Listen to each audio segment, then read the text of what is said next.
So we're going to talk briefly about some of our performance work and then move into talk about some of the books that we've made through the years.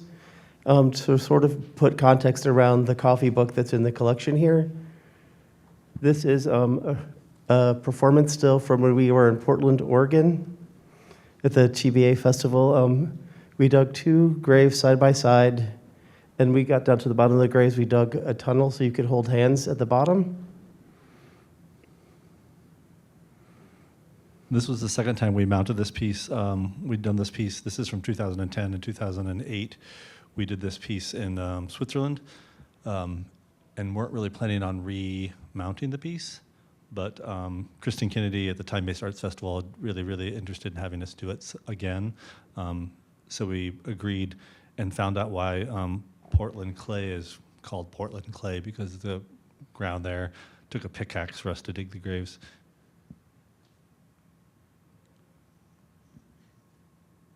This is an ongoing performance. I believe this photograph was taken in 10 years ago. 10 years ago?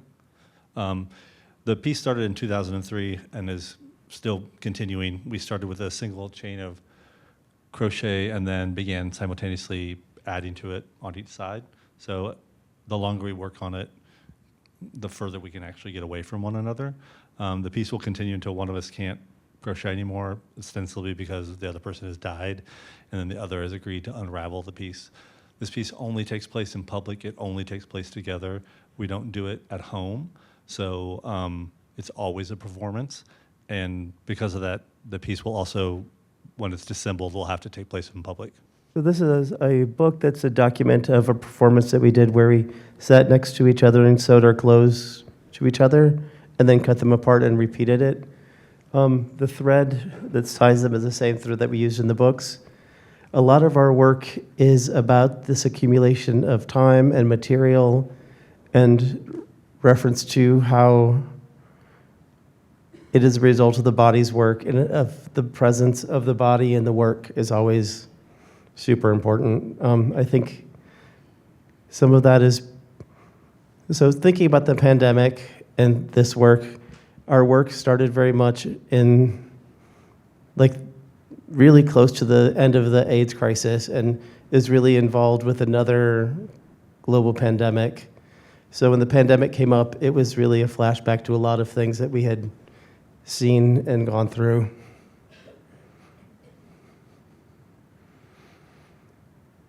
This is an installation shot of a show of our collaborative work at Western Exhibitions.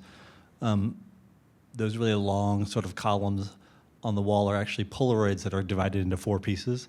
For a year, we went to a movie theater lobby, and they allowed us to go in every week. They kind of got used to seeing us. Every week we'd go on a prescribed day. I think it was a Monday.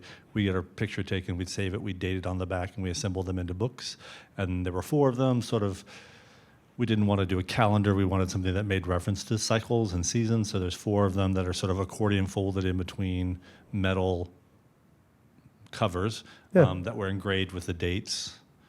And these books, the other books that are there are a series of books that are similar to the coffee books. They started in 2000. We save all the butter wrappers in our house in a year, wash them, and then bind them into a book. It's sort of a record of daily life in our home.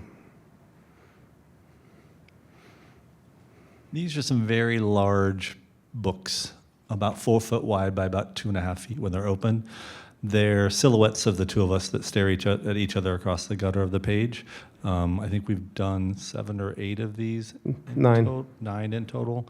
We've done 7 or 9 in total. As we did these, they're very simple to make. We just put up a single light bulb and trace each other. You may see a theme going that most of the time we use pretty common materials and practices that are pretty unart-like or simple. Stitching each other together, crocheting with acrylic yarn, saving daily detritus. We don't typically do things that are bronze. No,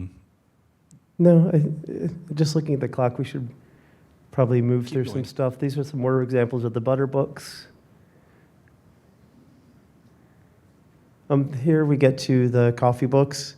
So each day, each page is a day. Each day is recorded by the marks of our daily activity of having coffee together. In the beginning, we weren't having coffee together. We had very different schedules, and it was a way of being together without being together and recording those. These are a series of books that we made. They're letterpress books, and they are pictures of our hands, and these are very different than the coffee books. I don't know what I should say about them exactly, except they're also based really much about the collection of material and process over time.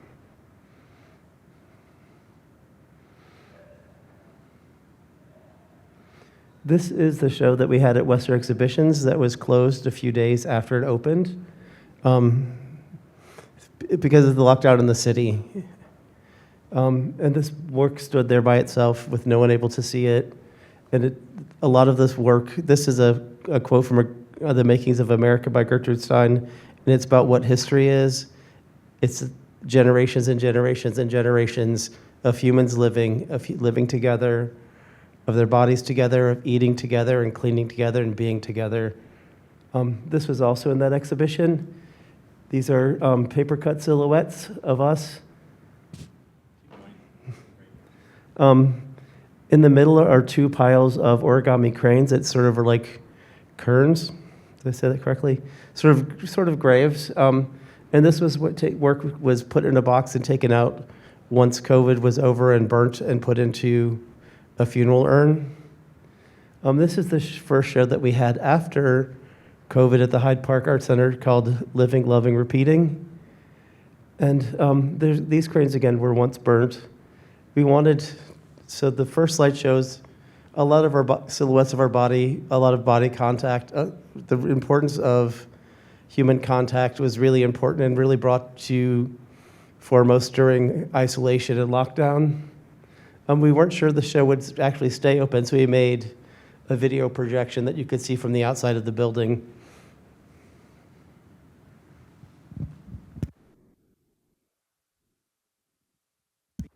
Should we thank everybody here for this presentation, these two, and their great art? Cool. I asked AV back there if I could stand, and they said it was okay. I'll still be in the frame. My name's David Burney. I'm Ihanktonwan Dakota, a Yankton Sioux. My tribe is from South Dakota. Raised here with the Native community, but also raised in South Dakota. So here's Chicago, and it's a 10-hour drive all the way back to South Dakota. Just kind of want to give you reference to my background and my relationship to land and the community. So 2020 was interesting. There's a lot of things going on between the pandemic, social and racial issues, and part of my being was participating. This might have been the third or fourth day. I don't want to simplify the events in 2020 just by saying George Floyd. It's been historic. Oppression, but when that happened, you saw actions in the city. People were gathering, processing everything, and marches. So this was downtown, and we went down Lakeshore Drive. You know, we all drive Lakeshore Drive or DuSable Drive, and you can't fathom walking on that drive, and that day we did. But there was different movements. This was a march for Adam Toledo in the Pilsen little village area when he was murdered. And then here was an action, this was a Black and Indigenous solidarity action by Buckingham Fountain, and it was to address injustices, but also the Columbus statue. So I was always busy with art and community, but then these actions happened, and the only thing I knew to process everything was to be with everybody, be with people. So this is a good amount of my time for 2020, but also there's some more to that. And then I went out there that night and they took the statue down. It was very, very important to me and my people in my community. And this was like 3 o'clock in the morning. We got wind that they were taking the statue down, and I'm just gonna wait. I don't care if it's 5, 6, 7, 8 in the morning, I'm gonna wait to see what happens. And the crane came out and we heard a snap, and we thought the statue itself cracked, but it was just the mounting points. But it was still a lethargic sound to hear. But this is a little open right now, but there's Black and Indigenous folks, there's people from Chicago all around came and supported this action. So, and then what also was beautiful about the whole time was working with Will Hansen and Honolulu for the collections here at the Newberry, and work with them to submit prints from that time, but also other works. So what was interesting, because of the pandemic, there was like chip shortages. So I had a goal of buying this really large format printer. I'm gonna make these big prints, not as big as that little frame, but big, you know? And because of the chip shortage, like there weren't printers available. So I had to go lower scale. But these are 13 by 19 prints. And what was nice is I did find a printer, but that meant I was able to print a lot more prints than like the few that I thought I was gonna print. So I think I've ended up doing maybe like 40, 50 prints over like 2 installments. But this is fun because a lot of my work, I make it available, but it was exciting to see these things in print and tangible, you know. So that had me excited to have that opportunity. And there's more, but this talks about just that time. This one was down in Toledo. George Floyd, Kenosha, Waukegan, just all these issues that were happening in Black and brown Indigenous communities. So from participating in community with actions to still making art, and then one of my favorite things is the First Nations Garden. And this was advocated for by the Cheyenne Nations Youth Council. And he's 22 now, and it makes us think we're older, and we are. He's a great young man. AJ is 21 or 22 now. And him and one of the aunties, Janie, went to Alderman Rosa and advocated for this lot. This lot is 5 city lots, and it was abandoned for decades. And by their actions, they said, we can do something with this lot. And this didn't happen all in 1 week. This is 4 or 5 years of just continual love and relationship with the land and just what we do. And so this is the First Nations Garden. It's in Albany Park on the north side. Albany Park over here, all over through here is a very diverse community in Chicago. It's one of the diverse neighborhoods in Chicago with so many great foods and people. And this is where I put a lot of my work and time, from constructing boxes to the greenhouse to the pergola with water collection to, you know, each of these segments are like year to year. And just spend my time there, but also needed a space to go. And you know, just thinking about that time is like we limited who we could be around, you know, where we can go. I think we all kind of had our immediate circle, like, okay, if you get sick, I'm gonna get sick with you. But you just accepted that. But luckily I had this space to get out, kind of process everything that was going on, but then also get my mind off of things. One, by gardening, but also having people stop by. And one of the fun things about 2020 with this garden is there's these really, I don't want to say ugly, but they're obtrusive chain link fences. And we're like, what can we do with this? And it was like, hey, we can make some art. I'm always down for putting art in places wherever we can. And I was trying to remember what was what on which hand. So anyways, this is the mic. So anyways, one thing that came out of this was to come up with the First Nations gallery, outdoor gallery.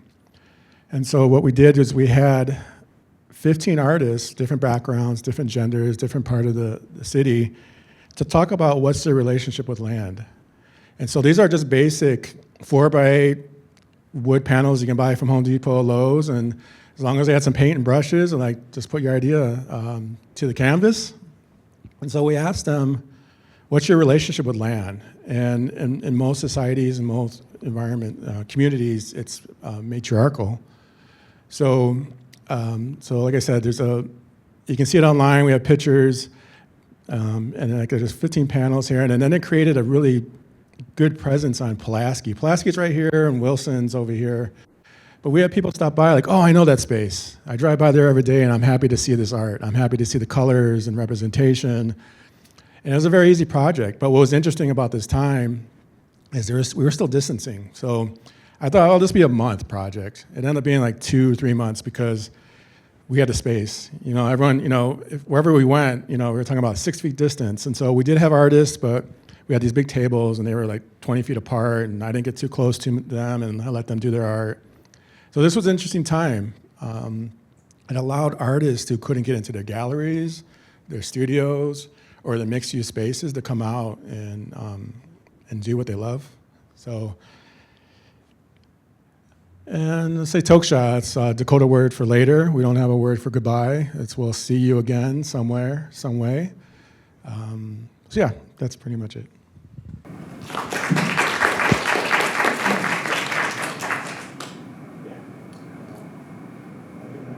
It's interesting to be on a panel with you because we make such very different work.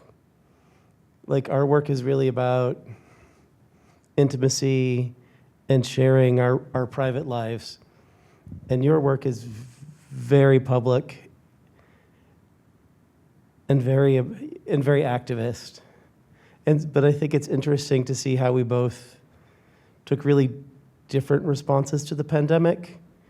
And guess it's not surprising because so many all artists are different and we all create differently. It's just interesting to me to see different responses to a situation. I think it's access. I had the garden to take care of. Not me, I'm not saying individually. Yeah. We had a garden to take care of. We also had a community to take care of. So at the time, I was working with a very popular Native organization that I don't connect with anymore, but we were doing food distribution. I was donating time doing that. We were making the space available for the people to come out, have access to the medicines, harvest them, just kind of come out and breathe. So, yeah, I don't know. Maybe if you had a big playground, you would do something similar, you know? Maybe. I mean, it was also, it was a long time before I went to my studio, and we were making work at home, and we lived in a really small, not very nice apartment, the only apartment that I lived in that I thought we might fall out of. But taking time and space even to make really small works was important. I remember just spending for a while, I was doing a lot of like small painted text pieces that no one ever saw except on Instagram. And, they were all about voting. It's like, please remember, these are things that can't happen. And it's like, I wasn't going to bring this up, but. And then it's like going to the grocery store was really scary. And there are people there who weren't behaving well. A lot of people who apparently hadn't been to the grocery store before and didn't know how to use their carts. I'm like, if I can do that, if I can go to the grocery store and do these things, I'll be fine at my studio where there's nobody else. And that was a big shift. I'm with you on that because I have a studio and we were still like, how do we distance? Can I go in the building and not bump into anybody? So there was a time where I didn't go to my studio because we were just trying to figure out what was going on, what can we do, where can we go, what does this mean? How do I shift or not shift? Yeah. So it did take me a while to eventually get to my studio. Luckily, it was a little more open as far as not like a highway access to it, a lot of people, so I was able to get in and then just kind of readjust to like be able to get back into that process of freely just going into a space and create. I think that it's like a 4-story building. It's a huge warehouse building, and I was literally the only one there, which was spooky, but like really reassuring. And as people started coming in, it was like people were really respectful. If they saw you at the door, they would wait. I do want to share with you too that I'm a little envious, and I'm calling you jerks in a loving way, because you had a wonderful relationship, and I think if I had a relationship like that, I would not make a book like you made, but I would have made a book like you made. Because there's so much inspiration in that. There's struggle. Like I just had myself. I'm like, oh, what am I going to do? So I did community work. I went to Actions, and then I tried to get back into my studio. So. Well, it is. I mean, that's one of the things that people talked about was sort of this couple privilege. And it was a privilege. Just bringing up privilege, there's all kinds of things we could talk about in the pandemic. Stan worked through the entire pandemic. He had a public-facing job, and it was part of how we survived economically. This was even just like less than 2 months ago. I was on the bus and I overheard someone talking to someone else, and they're like, "Oh, I miss lockdown. It was so great." I was like, "Oh, you had everything delivered to your home." I did not. Yeah, I mean, and so many people who did keep these front-facing jobs were people of color, indigenous people, and low-income people. Service workers, Yep. they were at the forefront of everything, along with the medical workers, public service, our buses, our transportation, all that stuff. You know, these Folks at the grocery store, It's, I mean, they were called the essential workers. And these essential workers are so often the people that we don't pay any respect to. Well, I'm going way off the rails here, but I do really mean that. Yeah, but we met beforehand. I thought it was important that I meet, and I got to see that book in person. And like I said, I'm a little envious because I wish I had something wonderful like that to do with somebody at that time. It was very profound. I like that fact that you try to document every day, and you just never know what comes of it. Yeah. It's funny, Stan's right in the middle. He just keeps looking back and forth. But no, I think that speaking a little bit about earlier that we both sort of came into adulthood as gay men at the end of the AIDS crisis.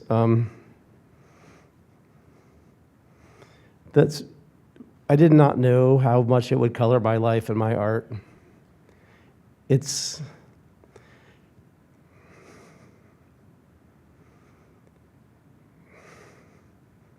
the importance of love and just being with someone is so important. And just those little things are meaningful. And kind of back to what I was talking about with the idea of Gertrude Stein's what's history and what's important. That's what's important. And holding on to that is important. Well, I think about life and what we face, and I don't know if I want to deal with that again, but it did put everything in perspective. Well, what's simple in life? What do we love? Forget all this stuff that's going on. What really makes us happy? Is it the person next to me that I share space? Is it my friends, people I'm close to? For me personally, I think we can get caught up in all this technology and movement. Everything's just so fast-paced more now that we don't just have the news. I'm older, we're all older in here. I remember kind of have the 6 o'clock, 10 o'clock news, and that's the only time you got your news. And now it's just bombardment. I think that time just allowed me to just kind of like breathe and be grateful to be living, and then going through all these moments of people getting infected and their processing and how bad it was for them. Was it mild? Was it severe? I think we came out of that just kind of, for me personally, I think, I would say maybe for you too, is that you came out of that just kind of being thankful to love and breathe. Yeah. For sure. That's one of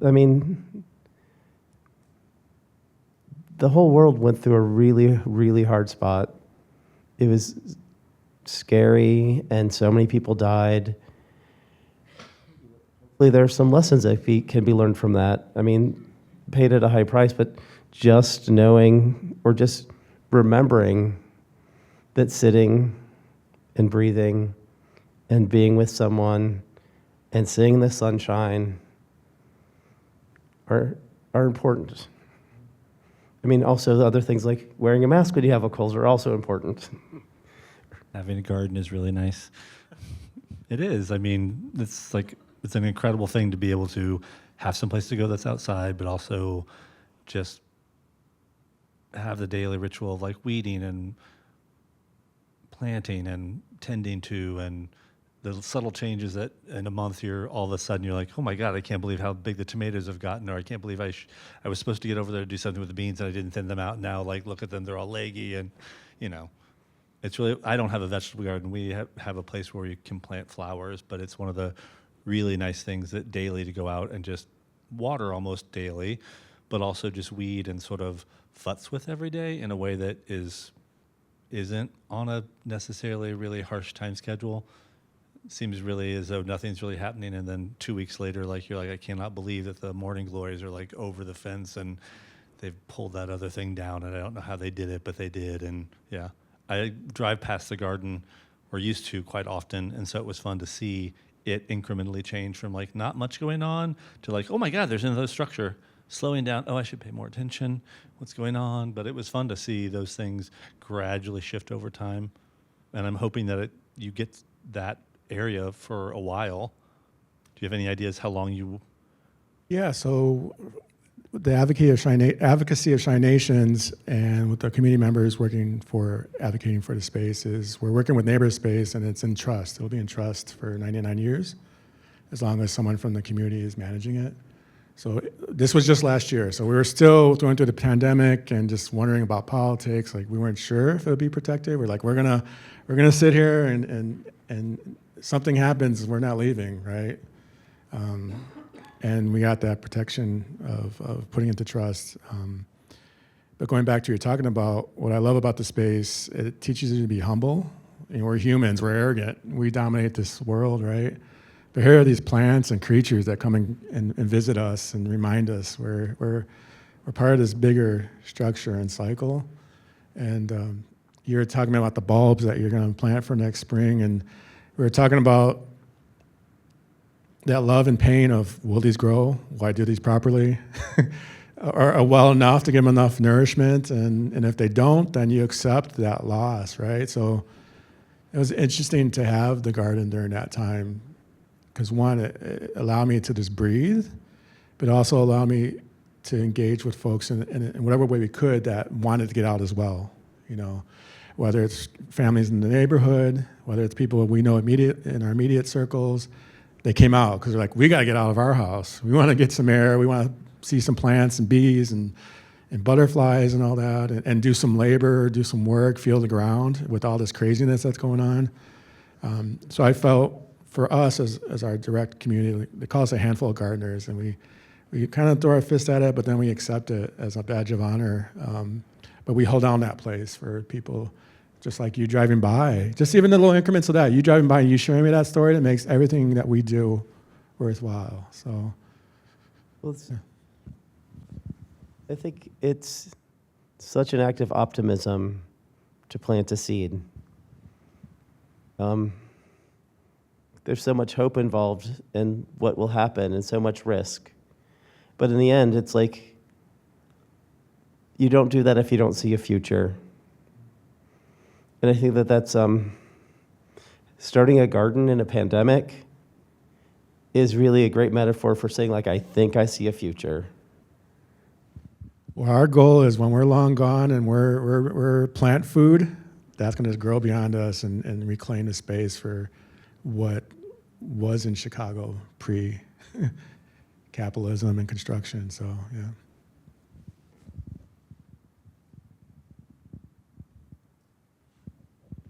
Does anybody have any questions? Or, I mean, we could talk all day, I think, right here, but I don't want to bore everybody. I'm sure maybe someone has some questions.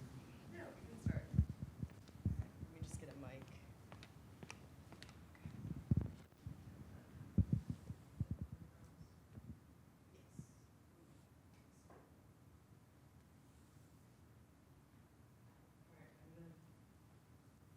I'm going to sit over here so it's a little less formal. We have a question that I'll start with. For each of you, what was the most difficult part of continuing to create and make art during the pandemic? Or during the early pandemic, I should say. I guess a couple of things are really hard. One, although there was so much time for it, seeing that there was a reason to do it, and also then who's gonna, for what, for who? Just for me? It's hard just do. I mean, I've always worked from home at my kitchen table, but then during the pandemic, it was like and especially for the first, when the city actually did go into lockdown, Dutes and I were actually printing with another artist and Matt Morris, and it was a very weird, scary moment because early on, I don't think we weren't really even sure about transmission and how close or how far and just exactly what it would. Some people got really sick, other people didn't, and it was weird. I mean, Dutes and I, we went to his studio and moved all the plants and watered everything and grabbed materials and went home, and we're just sort of like, now what? And so it was hard kind of to be motivated to want to do anything because it was sort of like this strange, felt like you were holding your breath. And knowing that you weren't going to see a bunch of, like, that we were very careful even to go outside and suddenly realize that no one was working and everyone was walking their dogs at like a certain time. And because it was spring, like, ended up taking walks later and later until it was like almost midnight before we would go for a walk. Because we go for walks every day, and normally it's like we take a little perambulate around the neighborhood after dinner, and all of a sudden it was like 1 or 2 at night before we would do it, just because we were trying to avoid, because it was just like no one really knew. Everyone was really on edge. I would say for me, was processing everything. From my work, it's responsive, it's reactive, it's trying to engage with that time and moment. And when you saw those prints on the table, that was all from that time. Like, I would go home and process something. It's like, oh, how do I translate this? How do I process this personally to kind of release it in a way? So I think it was just personal. I think for all of us personally, it was just, how do we deal with all these emotions, and what can we do? Like, you're talking about moving your walking time to like 2 or 3 in the morning because you're dealing with other people, right? And their energy. So I think my biggest challenge is just kind of processing it, because there was so much in play for me. I'm not saying I'm different than y'all. I also felt maybe the challenge was time. I don't know if I had enough time to like try and keep creating art, keep planting, keep being available for folks to talk to if they needed to talk. Yeah. I think that this kind of will go off that a bit, and I think that like everyone's still feeling these like big changes, but in what ways have your lives and your art practices been changed in lasting ways by your experience during the lockdowns and the social upheavals of that time?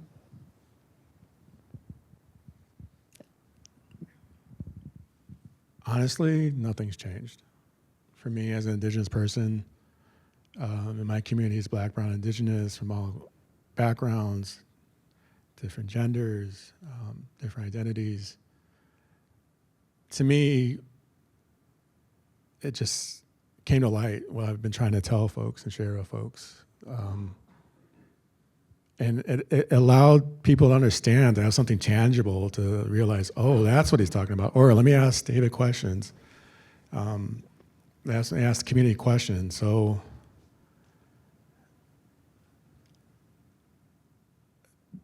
nothing's changed. And we don't get too deep into it, but the past couple of days, nothing's changed again. So I wasn't really sure if I was gonna get into that, but I'm just gonna leave it at that. Nothing's changed. You just kind of live and figure out how you manage living in this world, and just love people and think about how you engage with everybody. I mean, I would agree that there were lots of things in my personal practice and my collaborative practice with Dutes that changed, but from the outside, if you were looking at it, I mean, you wouldn't see those things. But there was a definite shift in the way that I was working on my own work, the way that Dutes and I were working on work, and sort of the way that I engaged with the world before and after. In a similar way, like that on Tuesday, like feeling like everyone was like, people were really in my space were really upset, but I had to, oftentimes be like, well, we did this once before, and it's not fun, but like we did this once before. It's sort of like someone dying, and it's, it's both the worst thing ever, but there was also, I'd hate to sound so fatalistic, but, a lot of our work that Dutes and I do together deals with mortality, and oftentimes people will think that think that our relationship is so sad, and I'm like, it's not really that sad. I think you're looking through it through a different lens than we are. We actually think that the work is really celebratory and sometimes incredibly humorous. But I guess it all depends on how you look at it. Are you okay? Coughing? I'm okay. I'm just coughing. Just some phlegm. Yeah, I think that sort of the pandemic during lockdown and during the beginning, it really sort of brought some focus to the things that are important to my life. But those are always the things that have been important to me. It was just like turning up the focus.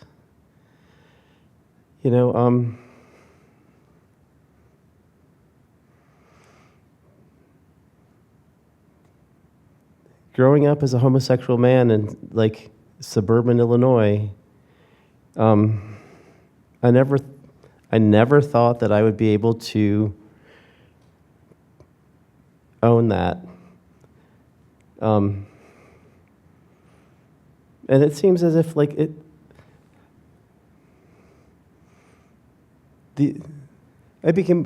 seems as if sometimes the bar of acceptability goes up and down. And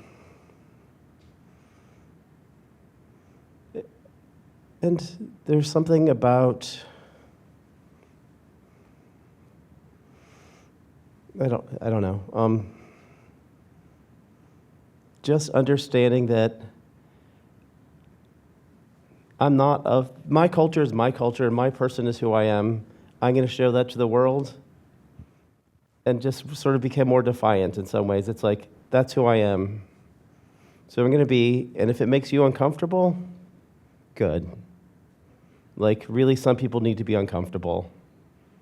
If it puts me at risk, I'm not so happy about that, but so be it.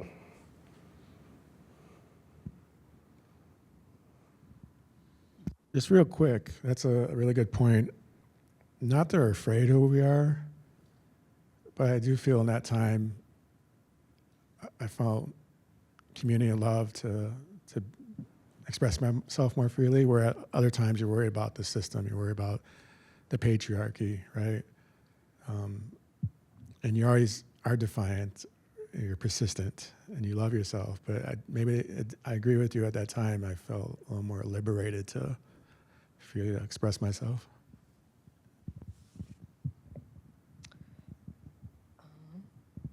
Okay, I have a question in the chat for David. How do you think that the increasing pace of news has impacted your World News project?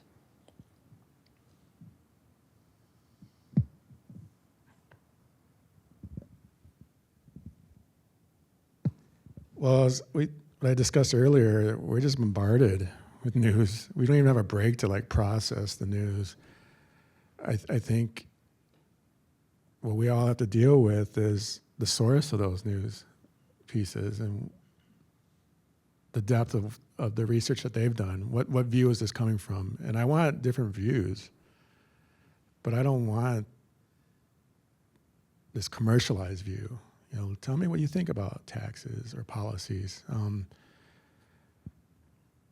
I think it just makes more work for all of us to have to process all this news that's out there and just bombard it. So I think just part of that too is at times just like take a break, close your computer, don't look at the phone, just go to the garden, talk to folks, and just kind of breathe. I think that was always a good reminder, a good thing of all this. Great. We have another question kind of asking about where you've talked about this, all of you, but where do you, it's specifically asking about inspiration, and under what circumstances do you find yourself most often thinking of new ideas? I'll jump on that. I think just existing. Existing with openness to understand different views and people's identity and their experiences. For me, I have to shut my brain, I don't have to say that, but I have to shut my brain down sometimes because I wake up and I think of a really core art project concept, or I think about how to address this issue that I've read about. Just from talking to folks here and thinking about what they go through, seeing faces here and think about what we're going through. Just going outside, you know, seeing the leaves fall and thinking about the cycle of life. You know, you're talking about the garden and bulbs and stuff. Everything is secular, you know, it's like life and death. Death is beautiful. And maybe not a full death in some situations where a tree just goes dormant, but it's gonna come back in the spring, you know? So I think just going outside, and it's also inspiration in your home, but just going outside and seeing faces and colors and life and just reminding yourself you're a smaller piece in this whole world, you know? There's still life that you don't even think about with the animals and plants and the weather and all that stuff that we're affecting. But yeah, just existing and just trying to keep an open mind and absorb everything that's around you. We'll talk, like Stan was talking about how we go on walks almost every night. A lot of our work comes out of really long conversations. And as we live together and we have a lot of time together, we have a lot of time to have these conversations. And neither one of us, we won't move forward with a project, a collaborative project, unless we both agree. And either one of us has the right to just put a veto on it, which we don't usually do. So these walks and these conversations are where the work comes from. But I think that in between, your subconscious mind takes things in, they absorb. All of a sudden you're talking, like something will be like, oh, I had this idea I didn't tell you. Let's talk about that. But one of the things I think, one of the funnest things about being an artist is like using materials and making things. One of the work that people don't see is like having to have time to sit. Like you're talking, it's like I need to breathe, I need to sit, I need to process, I need to be here. And that's the deeper work that we do as artists. Yeah, thank you. We're out of Q&A on the tablet. Do you want to go around the room, or did you have, yeah? All right. Yeah, I can bring the mic around. We can kind of scream into the void. David, you mentioned events of this week, sort of barely. A lot of us, I know, are feeling apprehensive about the future and fearful about the future. I'm wondering if the three of you have advice for us based on things that you've experienced in your life in the past of finding hope in dark times.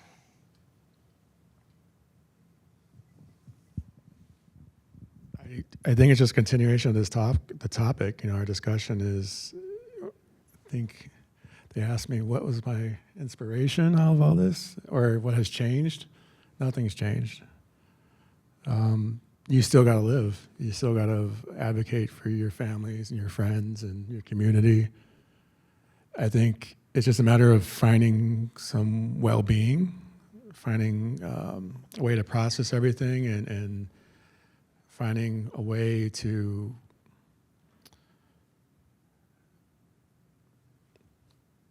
just live another day.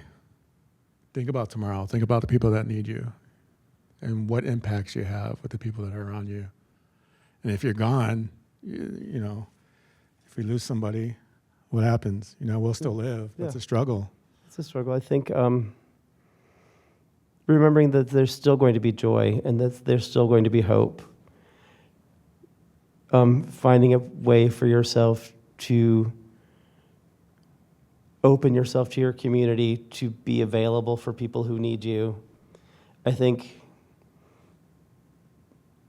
there's really something I get out of helping people in my community, that also lifts me up. So being kind and being generous, but also looking back at all the struggle. There's been so many struggles in this world for so many people, and we move forward, not always well, trying to have, a promise of a future and holding on to your community and your family and the ones you love. I mean, it was Emma Goldman who said, if there'll be no dancing, I want no part of your revolution. There can be fun and joy in life. That was Emma Goldman. Emma Goldman. So I think remembering that, like, where's your joy? What do you live for? Where can you find that? What I would just hope for is that whatever your views are, we can differ at different times, but I wish we could just have a conversation. I think we're void of that in society. Mm-hmm. It's very aggressive, it's very unengaging, and we all have different backgrounds, but I honestly would just like to have a dialogue to understand where you're coming from. Maybe I'll learn something new. Maybe it'll make me think about that topic. But yeah, we need to just have discussion. This divisiveness, this aggressiveness is just patriarchy at its fullest. I'm like, it's doing its job. Like, divide and conquer. When you give and they win. But like, I do think that, there's lots of people are talking about how you have a conversation with someone who has different beliefs than you. And this is something that used to be able to happen. This is discussion. This is argument. This is how we get somewhere.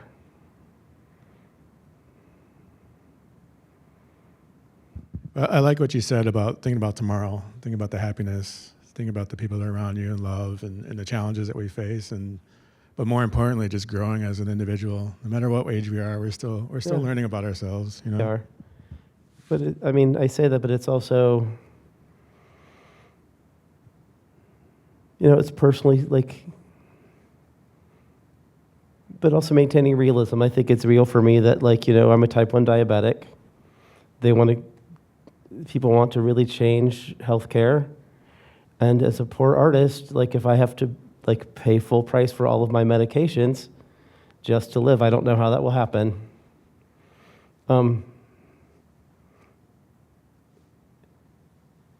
Which, I think I will be able to, but it's just like, there has to be some sense of realism that, like, it's not just going to be, think about tomorrow, things will be good. Like, support each other, unite, fight when we need to.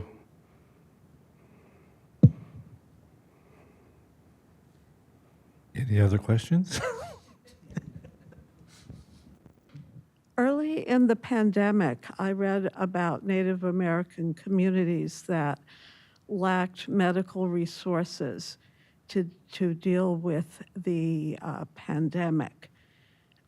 Did that affect the community that you're connected to back west? And if so, how did that affect you? Well, as the question asked, has anything changed? Nothing's changed. Nothing has changed at all. Talking about having access to healthcare, nothing's changed. I